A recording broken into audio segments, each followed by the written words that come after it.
My name is Liang. I'm originally from Nihil County in rural central Alberta, and I'm currently based in Edmonton. I am a visual artist. I've had a history of experience with the Works Festival, starting in 2021 as production assistant, again in 2022, and then I was an exhibiting artist in 2023. I was production coordinator last year in 2025, and then I'll be an exhibiting artist in this year's festival. I would say what I particularly enjoyed about my experience with the Works is being a part of both back of house and front of house. Back of house being on the production team, working with artists, of course front of house being an exhibiting artist, and also working with the production team, but with a different perspective. 加油 or 加油, proceed with caution, is my take on this year's Gateway, and it is a take on how to merge pre-existing ideas and work with new tangents that are more accessible to the public. I was really interested in this idea of tarps being quite impermanent, spatial, and temporary, and that idea working hand in hand with the very temporary structure of the Gateway skeleton. I'm also very interested in structures, textures, and patterns, as well as also gateways, of course, from Chinatowns. So the festival gateway opportunity was sort of the perfect moment for me to have these different ideas working hand in hand with each other. If I could describe this work and its experience in 3 words, I'd say the fun answer is orange, blue, and yellow. But the serious answer would probably be alienation yet belonging.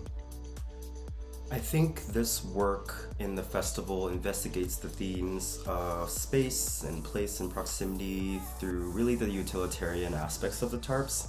And the festival itself is a temporary activation and engagement of space. So I think those two things are really fascinating when it comes to working hand in hand with each other.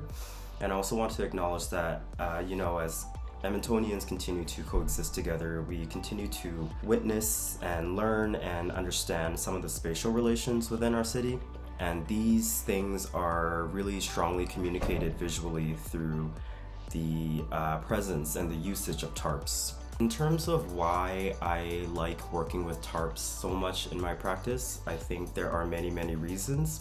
But for brevity's sake, basically 6 years ago in 2020 during the pandemic, I was walking through a Dollarama and I came across the 6x8 feet blue polyethylene tarp.